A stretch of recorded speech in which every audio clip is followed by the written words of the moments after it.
Please, just hold it. What is this? Why? I can't explain, just please take it. Grace blinked fast, like she didn't hear well. Sandra, why are you shaking? I'm not shaking, Sandra snapped, then forced a smile that didn't reach her eyes. I'm just in a hurry, please. Grace looked down at the big black travel bag between them. It wasn't a normal handbag. This one was heavy-looking, with thick zips and strong handles, like someone packed a whole life inside. Grace tightened her grip on the handle slowly. Sandra, what is inside? Sandra's eyes jumped left, then right, then back to Grace. Nothing. Clothes, she said too quickly. Just clothes and some things. Grace did not laugh. Her voice became smaller. But why can't you carry it with you? Sandra swallowed. A tiny bead of sweat rolled down her forehead. She wiped it fast with the back of her hand. I just need to use the restroom. 2 minutes. Please, Grace. Grace's heart squeezed. Sandra was her best friend. Grace didn't want to look wicked. She didn't want to look like someone who doesn't help. So she took the bag. The moment Grace's fingers wrapped around the second handle, Sandra's shoulders relaxed, like she had just dropped a heavy problem. Grace frowned. Why do you look relieved? Sandra chuckled nervously. Grace, you worry too much. Then Grace saw it. Sandra's eyes were not calm. They were scared. Grace stepped closer. Sandra, look at me. Are you in trouble? Sandra grabbed Grace's wrist tightly, too tight. Listen, Sandra whispered fast, her mouth close to Grace's ear. If anybody asks you anything, tell them it's your bag. Do you hear me? Grace pulled back sharply. What? Why would I say that? Sandra's face changed again. Smile gone. Just do it, she hissed, then quickly softened her tone when she noticed people looking. Sorry, I didn't mean it like that. Grace's stomach turned. Sandra, you're scaring me. Sandra forced another smile, but this one looked like a mask. Grace, please, I'm begging you. 2 minutes, I'll be back. Grace wanted to drop the bag immediately, but before she could, Sandra suddenly pointed behind Grace. Is that not your cousin? Grace turned her head without thinking, and in that 1 second, Sandra left.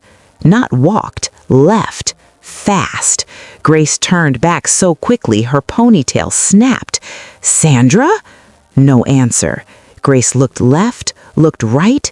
Sandra was already moving far away, almost running, blending into the morning crowd like smoke. Sandra! Grace called louder. Sandra! People at the bus stop stared. Grace's chest rose and fell. She wanted to chase her, but the bag was heavy, and she didn't want to abandon it. She stood there, holding the travel bag, confused, embarrassed, and suddenly very alone. Then she heard it, a sound that made her blood go cold. Wee-oo, wee-oo. A police siren. Grace turned slowly. A police vehicle was entering the road, lights flashing. It slowed, then slowed more, then stopped right beside the bus stop. What would you do if your best friend asked you to hold a bag for just 5 minutes, and those 5 minutes change your life forever? Welcome to African Tales by Nathan, where stories don't just entertain, they teach, warn, and inspire. If you love meaningful African stories with powerful lessons, please like this video, share it with someone you care about, and subscribe to support this channel. Your support helps us bring more life-changing stories to you. Now sit back and let the story open your eyes. 2 officers stepped out. One of them looked straight at Grace, not at the crowd, not at the bus stop, at her, like they came for her. Grace's mouth went dry. The taller officer walked closer, eyes serious. Madam, he said, good morning. Grace nodded quickly. Good morning, sir. The officer looked at the big travel bag. That bag you're holding, who owns it? Grace swallowed. It's my friend's bag. The shorter officer stepped forward, voice sharp. Which friend? Grace's eyes moved around again. Sandra, she just stepped away. The taller officer's face did not change. Open it. Grace froze. Sir? I said open it. Grace's hand started trembling. Sir, I'm only holding it for my friend. It's not mine. The shorter officer leaned in, staring into Grace's face. If you are only holding it, why are you sweating? Grace touched her face quickly. She didn't even know she was sweating. I'm sweating because you are police, she whispered. Some people at the bus stop began to step back. A woman muttered, Guy, what did happen? Grace tried to smile, but her lips were shaking. Sir, please, I'm not a bad person. I'm just helping my friend. The taller officer stretched his hand. Give me the bag. Grace hesitated. Not because she wanted to hide anything, but because the fear in her body was now stronger than her brain. She slowly gave him the bag. He placed it on the ground and pulled the zip. He opened it. His mouth fell open. The shorter officer looked at Grace like a hawk. You said it's your friend's. Where is she? Grace pointed down the road with a shaky finger. She went that way. The taller officer nodded once. Okay. Then he turned back to Grace. But you will follow us. Grace's eyes widened. Me? Why? The officer's voice stayed calm but firm. Because right now, you are the one holding it. And you need to follow us to come and explain where you got all this money from. Grace shook her head fast. No, please. I'm not the owner. The shorter officer stepped close. Madame, calm down. Grace's voice broke. I'm calm. Just please, call her. Call Sandra. She will explain. Call her, the officer said, handing Grace her phone. Grace's fingers were shaking so badly she almost dropped it. She dialed Sandra's number. It rang once, twice. Then the call ended. Grace tried again. This time, phone switched off. Grace's knees weakened. Her mouth opened, but no sound came out. She turned to the road again, searching, hoping, praying to see Sandra rushing back, saying, Sorry. But Sandra did not come back. Instead, Grace heard the officer's next words like thunder. Madam, step into the vehicle. Grace took one step back. No. The taller officer's eyes stayed on her. If you refuse, it will get worse. Grace's eyes filled with tears.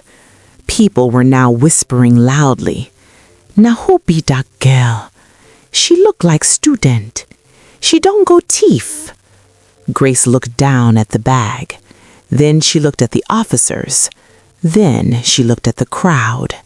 And in that moment, Grace understood something painful. Nobody there knew her. Nobody there could save her. And the one person who should speak for her had vanished. Grace's voice came out as a weak cry. Sandra, why? And as the police vehicle door opened, Grace stepped in. The police station smelled like dust, sweat, and old paper. Grace sat on a long bench, holding her handbag like it was the only thing left in her life. A female officer stood near her, looking tired but not wicked. What is your name? The officer asked. Grace, she replied softly. Grace Adebayo. How old are you? 25. Occupation? Grace swallowed. I work in a small fashion store, and I'm also learning online courses to improve myself. The officer wrote it down. Then she paused. Grace, she said, I will ask you one last time. That travel bag, who owns it? Grace shook her head slowly. I don't know. The officer stared at her. You don't know? Grace's voice rose, full of pain. I don't don't know. I swear, if I knew, would I stand there like a fool? The officer watched her for some seconds, like she was reading her soul. Then she sighed. Okay, calm down. Grace wiped her tears with trembling fingers. Grace sat in that office like a broken cup. Her face was wet with tears. Her throat was tight. Her eyes kept jumping to the door as if Sandra would suddenly run in and shout, "It's mine! Leave her alone!" But the door kept opening for other people. Officers, papers, whispering voices. Then the tall officer stood up and said, "We're not wasting time." He turned to another officer outside. "Go and bring the girl, the friend." Grace's head jerked up. You found her?" The officer didn't answer. He just looked at her like he was tired of stories. Grace's hands shook. "Please, sir, when she comes, she will explain. She will explain, I swear." Minutes later, heavy footsteps entered the hallway. A female officer walked in first. Behind her, Sandra. Grace's heart leaped like someone saw water after thirst. "Sandra!" Grace cried out, standing up sharply. "Sandra! Thank God you came! Please tell them you gave me the bag!" Sandra paused at the door. Her face looked calm, not panicked, not guilty, just calm. She held her phone in her hand as if she had been chatting somewhere. She even adjusted her hair once like she was in public. Grace's eyes widened. Why is she not crying? Why is she not shaking? The tall officer pointed at Sandra. "Is your name Sandra?" Sandra blinked slowly. "Yes, officer." The officer's voice was flat. "Do you know this girl?" Sandra turned her eyes to Grace like she was seeing her for the first time. Then she nodded. "Yes, we know each other." Grace breathed out quickly. Tell them you gave me—" But the shorter officer cut in sharply. "Wait, no talking between both of you." He turned to Sandra. "A large travel bag was found with her at the bus stop. She said it is your bag." Sandra frowned. "Which bag?" she asked. Grace froze. Her lips parted. "Sandra?" The officer stood and pulled out his phone. He showed her a picture. A big black travel bag on the ground, opened with bundles inside. Sandra's eyes widened for a second, just 1 second. Then her face changed fast. "Officer," she said, shaking her head, "that bag is not mine." Grace staggered backward like someone slapped her. "Sandra, what are you saying?" Sandra looked confused on purpose. "Grace," she said slowly, "what bag are you talking about? I never gave you any bag." Grace's whole body stiffened. The female officer beside Sandra watched her carefully, like she didn't trust her acting. Grace's voice rose. "Sandra, you held my wrist. You whispered to me. You told me to say it was my bag if anyone asked." Sandra gasped dramatically, one hand touching her chest. "God forbid! Why would I do that?" she said loudly. Then she faced the officers and shook her head like a clean person. "This is shocking. I don't even own a travel bag like that." Grace was shaking now. Her tears poured. "Sandra, please don't do this, please."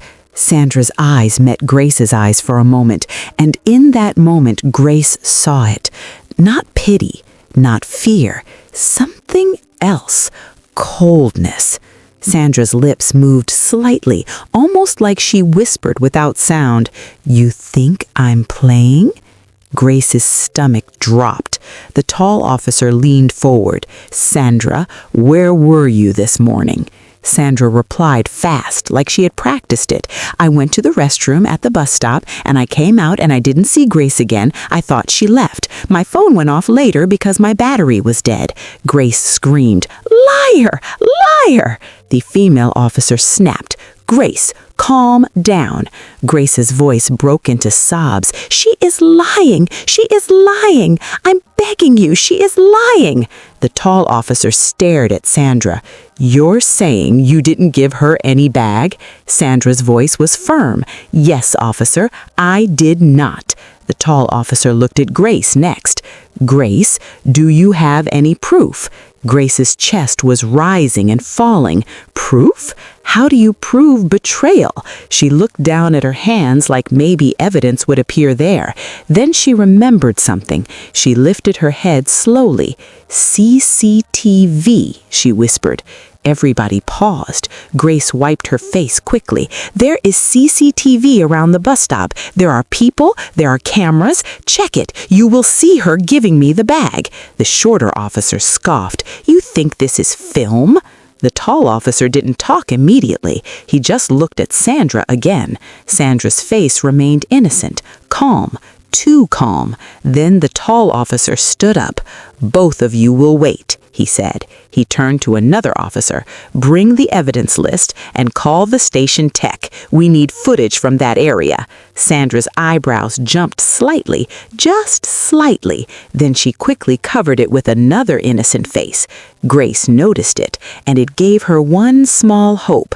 But before hope could grow, Sandra turned to Grace and said softly with a smile that didn't reach her eyes, "Grace, I don't know what you're doing, but don't drag my name into trouble." Grace sobbed harder. The officer looked at Grace and spoke like a hammer. "Grace Adebayo, until we confirm this story, you will remain in custody." Grace's knees weakened. "No, please." The female officer held her arm and led her out. Grace was still crying, shouting Sandra's name. Sandra stood behind like a saint, like Grace was the wicked one. And as Grace was taken away, Sandra's eyes followed her quietly, not with pity, with satisfaction. 3 months earlier, Grace didn't know betrayal could wear lipstick and call you my sister. She didn't know it could laugh with you, take selfies with you, eat with you, and still plan your downfall. Because when Grace first met Sandra, Sandra looked like a blessing. They met at a city skills program, a short training people attended for work opportunities. Grace was quiet and focused. She dressed simple but clean. She never liked attention. Sandra was the opposite. Sandra entered any room like music. She had expensive perfume. She wore fitted dresses. Her hair always looked like she came out from a salon. She spoke boldly. She laughed loudly. On their first day, Grace couldn't find where to sit. Sandra noticed her looking lost and waved. "Come and sit here," Sandra said. "You look like a good girl. I like good girls." Grace smiled shyly. "Thank you."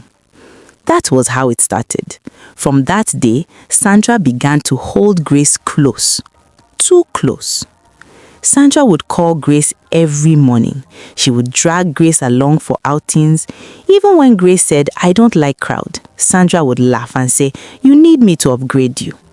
Sometimes Grace wondered why Sandra liked her so much, but she didn't question it too much. Because Grace was the kind of girl who believed in friendship. And Sandra knew how to act like family. One evening, after the training, Sandra dragged Grace to a small cafe close to the road. That was the day Daniel entered. Daniel didn't enter like trouble. He entered like calm.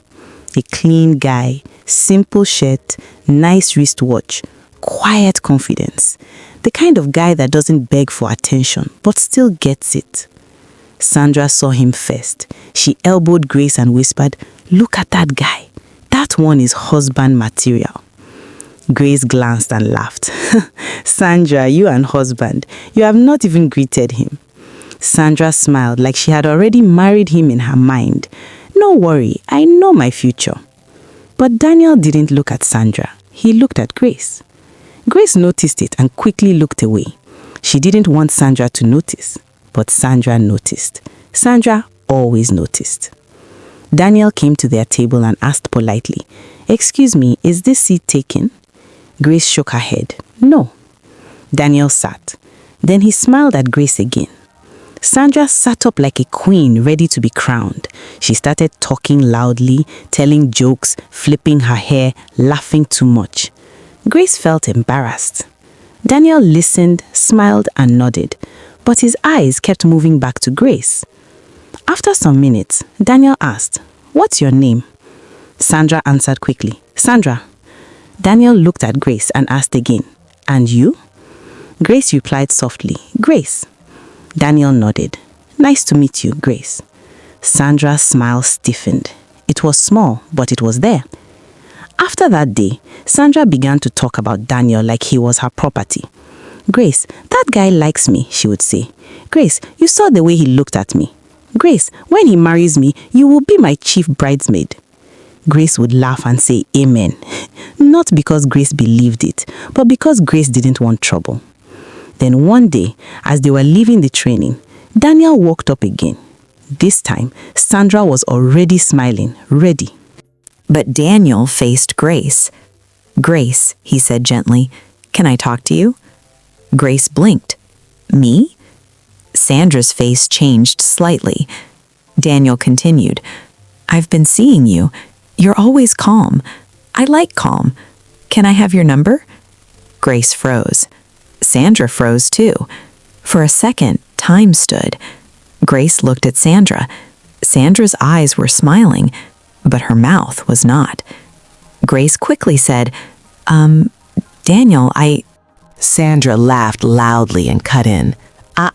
Daniel, you don't know Grace. She doesn't like relationship. She's a church girl. Me, I will fit you better." Daniel smiled politely, but he didn't shift. He looked at Grace and said, "Grace, I'm not asking Sandra, I'm asking you." Sandra's laughter died. Grace's heart began to beat fast. She didn't want to hurt Sandra, so she said softly, "Daniel, let me think." Daniel nodded. "Okay, I'll wait." That night in their room, Sandra acted like she was joking, but her jokes had teeth. "Grace, don't try it." Grace laughed awkwardly. "Try what?" Sandra sat on the bed and stared at her. "Don't accept him. I saw him first." Grace frowned. "Sandra, he asked me. It's not my fault." Sandra smiled again, but her eyes were sharp. "Grace, you're my friend. Don't make me angry." Grace swallowed. That was the first time Grace felt fear inside friendship. Days later, Daniel asked again. This time, Grace said yes. Not because she wanted to steal anyone, but because she genuinely liked him. Daniel treated her like gold. He called her with respect. He made her laugh. He listened to her. He didn't pressure her. And for Grace, it felt safe. But the day Grace told Sandra she accepted Daniel, Sandra's face became quiet. Too quiet. She forced a laugh and hugged Grace. "Wow," she said, "congrats." But her voice didn't sound like congrats. And that night, as Grace slept, Sandra lay awake, staring at the ceiling, planning. Sandra didn't just want Daniel. Sandra wanted what Grace had: peace, love, respect, attention without forcing it. Sandra didn't understand why Grace was always chosen easily, and that bitterness became a fire. Sandra began to live two lives. In front of Grace, she acted like a supportive friend. She would even say, "Daniel is nice, you're lucky." But when Grace wasn't looking, Sandra's face would twist with jealousy. One day, Sandra saw a message pop up on Grace's phone. "Good morning, my woman, Daniel." Sandra stared at it for a long time. Then she smiled slowly, a dangerous smile. "Okay," she whispered to herself, "if you want to take my man, I will take your life." But Sandra was smart. She didn't want to fight Grace openly. She wanted Grace to suffer in a way Grace couldn't escape. And then the opportunity came. Sandra had been moving around with a rich older man, a big man who liked showing off. She never told Grace everything, but Grace knew Sandra always had expensive things. New shoes, new bags, money for hair. Whenever Grace asked, Sandra would say, "My sister, don't worry, God is doing it." But it wasn't God. It was a dangerous lifestyle. One night, Sandra went to a hotel with the big man, not to love him, to use him. She had overheard that he kept money and important documents close. Sandra's heart beat hard that night, not from romance, from greed and jealousy. And when she saw the travel bag in the hotel room, her plan completed itself. I will take this bag, I will give it to Grace, and police will hold her. Daniel will leave her, and I will laugh. She didn't plan it as murder, she planned it as destruction. She waited until the man was weak and tired, then she slipped something into his drink to make him drowsy. Not to harm him permanently, just to make him sleep. When he slept, Sandra moved fast. She packed the bag, she wiped surfaces, she wore gloves, she left like smoke. But as she held the bag outside the hotel, fear hit her, because this thing was bigger than jealousy now. This was serious. This could destroy her, too. And then she remembered Grace, the innocent Grace, the trusted Grace, the clean Grace, the perfect cover. That morning, Sandra rehearsed her acting. She even practiced a shaky voice. She practiced sweating. She practiced begging. Then she met Grace at the bus stop and executed it. And when Grace held the bag, Sandra left like a snake. Now, Sandra stood in the police station watching Grace cry, and inside her heart she thought, "Good. Cry. Let your tears wash your relationship away." But what Sandra didn't know was that Daniel had already started noticing things. Daniel wasn't stupid. He loved Grace, but he also watched people. And one thing about Daniel, when he loved deeply. So when he heard Grace's name involved with big money and arrested, his mind refused it. He told himself, Grace can't do this. And that was the first step to the storm. Because while Grace was crying in custody, Daniel was already walking into the station, and behind Daniel's calm face was a family name Sandra never imagined would rise against her, a name that could destroy her faster than she destroyed Grace. And the chapter ended with one shocking question. Who exactly is Daniel's father, and why will the evidence inside that bag pull him into this case like a magnet? Daniel pushed open the police station gate and paused, not because he was scared, but because the place had a smell that felt like trouble, dust, sweat, fear, and hopelessness. He adjusted the strap of the small file he carried, then walked in.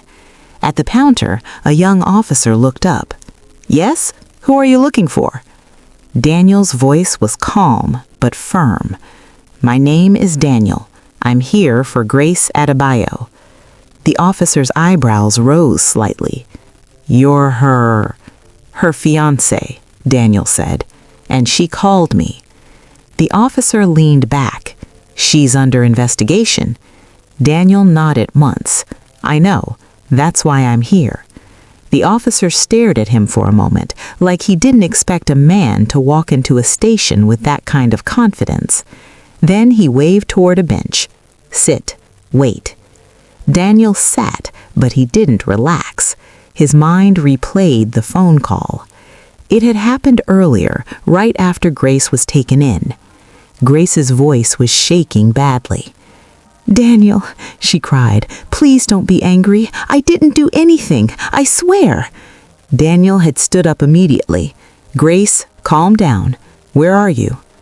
Police station, she whispered. Sandra gave me a bag. Then the police came. Daniel, I'm scared.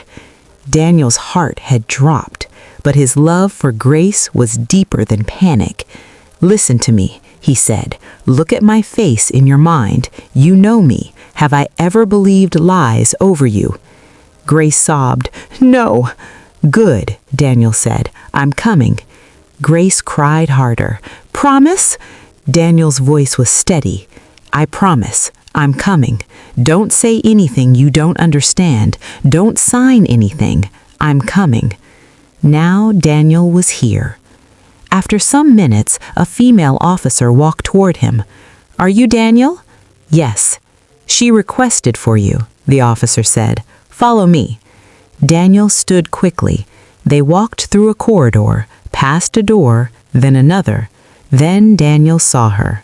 Grace, sitting on a bench, eyes swollen, face tired, shoulders drooping like someone carrying a mountain. The moment Grace saw Daniel, she broke. Daniel, she sobbed and stood up. Daniel went to her immediately and held her, gently but strongly. It's okay, he whispered. I'm here. Grace clutched him like a child. They said it's serious. Sandra denied me. Daniel, I'm not lying. Daniel pulled back slightly and looked into her face. His eyes were calm, not angry, not judging, just focused. I believe you, he said. Grace blinked. You believe me? Daniel nodded.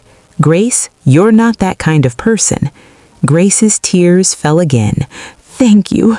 Daniel gently wiped her cheeks with his thumb.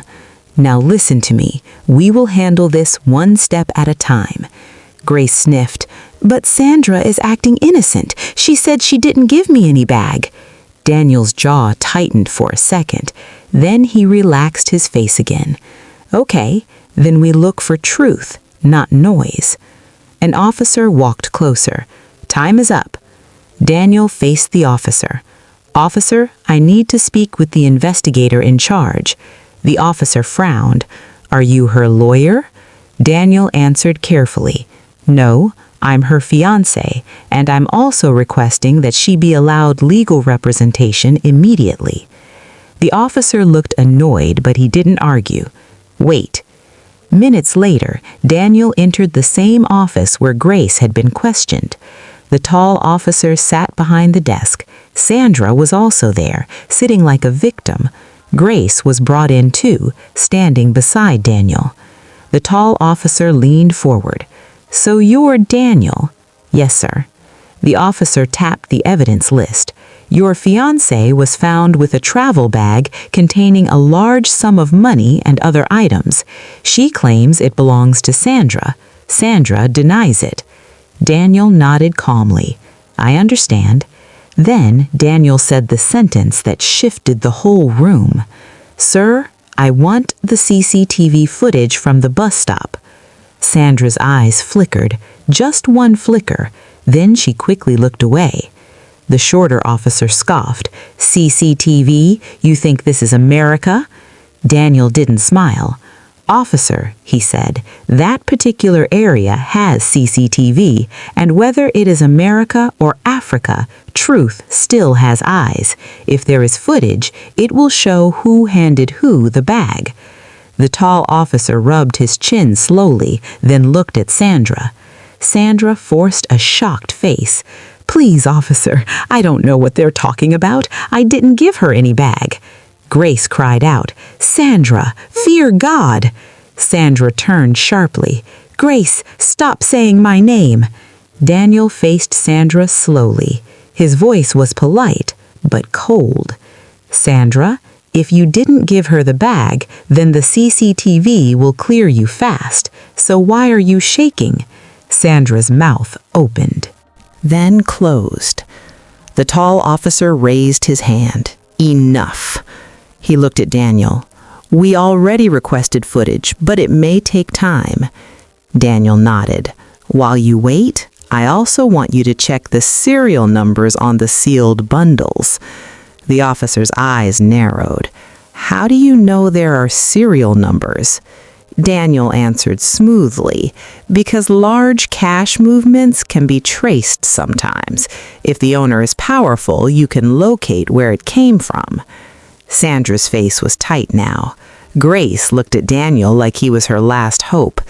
Then the tall officer leaned back.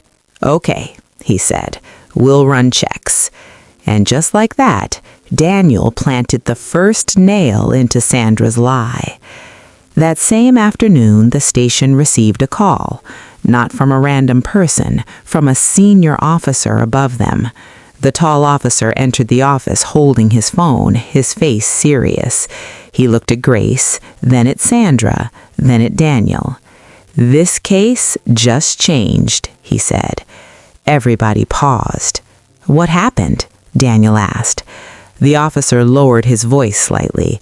"Some documents found in the bag have a name." Grace's breath caught. Sandra's fingers tightened on her lap. The officer continued, "The documents belong to a very important man, a well-known senator." Grace whispered, "A senator?" The officer nodded. "We contacted his office using details from the documents. They confirmed the name. They said the senator will be coming to the station personally." Grace's legs almost gave way. Daniel's eyes hardened, but he stayed calm. Sandra's face went pale. She tried to hide it by touching her hair, but her hand was shaking. Grace turned to Sandra. "Sandra, what did you do?" Sandra snapped quickly. "Grace, shut up. Stop accusing me." The officer's voice cut like a blade. "Both of you, keep quiet." The room became silent. And in that silence, Sandra's mind was screaming, "He's coming! He's coming! If he sees the me, I'm finished!" Daniel quietly held Grace's hand. Grace squeezed it like she was holding life. And then Daniel remembered something. The way Sandra reacted when he asked about CCTV. The way she jumped when the officer mentioned serial numbers. Daniel looked at Grace, then at Sandra, then back at the evidence file. And in his mind, a dangerous possibility formed. This bag doesn't just contain money, it contains power. And power always fights back. The next morning, the station became unusually tidy. Officers stood straighter. Even the air felt different. Then the black SUV arrived. 2 security men stepped out first. Then a tall, older man in neat traditional attire came down slowly, his face serious. Senator Adewale. The tall officer rushed forward to greet him respectfully. "Sir, good morning." The senator didn't waste time. "Where is the bag?" They led him inside. Grace sat on a bench, hands clasped tightly. Daniel stood beside her. Sandra sat outside, hiding, pretending to look innocent, but her eyes kept moving like someone trapped. The bag was brought out and placed on the table. The senator looked at it like it was a snake. He opened it slightly and saw the bundles. Then his face darkened. "That's my money," he said, voice low. Grace gasped. Daniel's chest tightened. The tall officer spoke. "Sir, this young lady was arrested holding it. She claimed it belongs to her friend." The senator turned slowly and looked at Grace. Grace stood up shaking. "Sir, I don't know anything about that bag. My friend handed it to me and ran." The senator stared at her face for several seconds. Then he shook his head. "This is not the girl," he said. Everybody froze. The officer blinked. "Sir?" The senator repeated firmly. "This is not the girl." Grace's mouth opened. "Sir?" The senator raised his hand gently to calm her. "I know the face of the person who took this bag because we were together in my hotel room earlier that night. I didn't catch her, but I saw her clearly before I fell asleep." The senator continued, pointing slightly. The girl was younger, she was dressed loudly, she had long hair, and she had a bold attitude. Sandra heard the senator describing her where she was sitting. Her breathing became fast. Daniel's eyes narrowed. Grace whispered, "God!" The senator turned to the officers. "This girl you arrested is innocent." Grace burst into tears instantly. Daniel held her quickly. Then the senator looked at Daniel. "Daniel," he said. Grace froze. Daniel stepped forward slowly. "Yes, Dad?" Sandra heard. Her eyes nearly fell out. "Daniel? The senator knows Daniel?" "You didn't tell me she was the one," he said quietly. Grace turned sharply. "Daniel?" Daniel swallowed. "Grace? Grace? Daniel? You know him?" Daniel held her hands. "Grace, I wanted to tell you, but I was waiting for the right time." Grace's eyes were wide. Daniel took a breath. "This is my father." Sandra's heart sunk into her stomach where she was sitting. Grace looked from Daniel to the senator and shook her head slowly. "Wait, you are his son?" Daniel nodded. "Yes." Grace's voice cracked. "Daniel?" The senator faced Grace. "My son loves you, and I can see you are not a criminal." Grace cried harder. Then the senator's face became stone again. "And the person who framed you will pay." Sandra's body went cold, because now she understood she didn't just frame Grace, she attacked the senator's son's future wife. And powerful people don't forgive easily. Then the officers brought Sandra into the office. This time it wasn't "Grace says you did it." This time it was a senator, a father, a man with proof. The senator sat calmly and said, "Bring the CCTV." The footage finally arrived that afternoon. It wasn't perfect, but it was clear enough. The screen showed Sandra handing the travel bag to Grace. It showed Sandra pointing behind Grace. It showed Sandra running away like her life depended on it. When the video ended, the room was quiet. Sandra's lips trembled. Grace's tears flowed again, this time not from fear, but from heartbreak. Daniel stared at Sandra like a stranger. The tall officer faced Sandra. "Sandra, do you still deny?" Sandra's voice came out weak. That video, it's not clear." The senator leaned forward. "Stop it," he said quietly. Sandra began to shake. The senator's voice didn't rise, but it carried authority. "I remember you," he said. "Hotel. You, red dress, long hair. You drugged me to steal. You thought you were smart." Grace gasped. Sandra cried out, "I didn't drug you. I didn't." The senator raised his hand. "Enough," he said.